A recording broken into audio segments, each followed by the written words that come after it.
আসসালামু আলাইকুম রহমতুল্লাহ। আপনারা কেমন ড্রাগন কিনবেন সেটা হচ্ছে প্রশ্ন।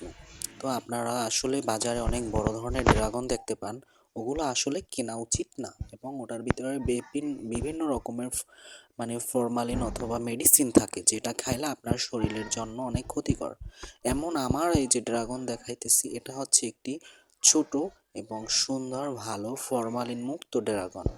হ্যাঁ, আপনারা যদি ড্রাগন কিনতে হয় তাহলে কোনটা কিনবেন? কিনবেন যেগুলা ছোট 2-250 গ্রামের মতো হয়।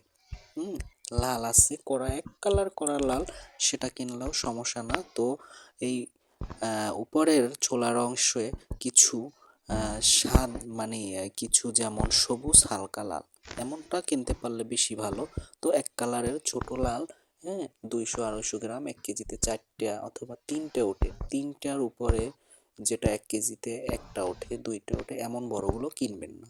তাহলে এগুলোর ভিতরে আসলে ফরমালিন এবং ভেজাল থাকে, যেটা আপনার শরীরের জন্য মারাত্মক ক্ষতি হতে পারে।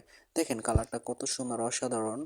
হ্যাঁ, এটা আসলে অনেক মিষ্টি। আমি নিজে নিজে খাই এই ধরনের ড্রাগনগুলো। আপনারা খাওয়ার চেষ্টা করবেন, রক্ত শূন্যতা থাকলে তারা এগুলো খাবেন। আনারের যে পরিমাণ দাম, তার জন্য আপনারা ড্রাগন খেতে পারেন। ড্রাগন আসলে অনেক উপকারী একটি জিনিস। দেখছেন কড়া, আসলে অনেক কড়া লাল। হ্যাঁ, দেখলে আপনার আসলে মিষ্টি, এগুলা ছোটগুলো অনেক মিষ্টি হয়, বড়গুলো মিষ্টি হয়, তবে এটার ভিতরে ফরমালিন অ্যাডজাস্ট থাকে। তো আপনাদের সম্মুখে আমি এই যে ড্রাগন উপস্থাপন করেছি এবং বিভিন্ন রকমের ফল, হ্যাঁ, উপস্থাপন করবো। আপনারা আমাদের চ্যানেল ভালো লাগলে, এই পেজটা ভালো লাগলে অবশ্যই সাপোর্ট করবেন, ভালোবাসা দিবেন, আপনারাও ভালোবাসা পাবেন ইনশাল্লাহ আপনাদের পেজ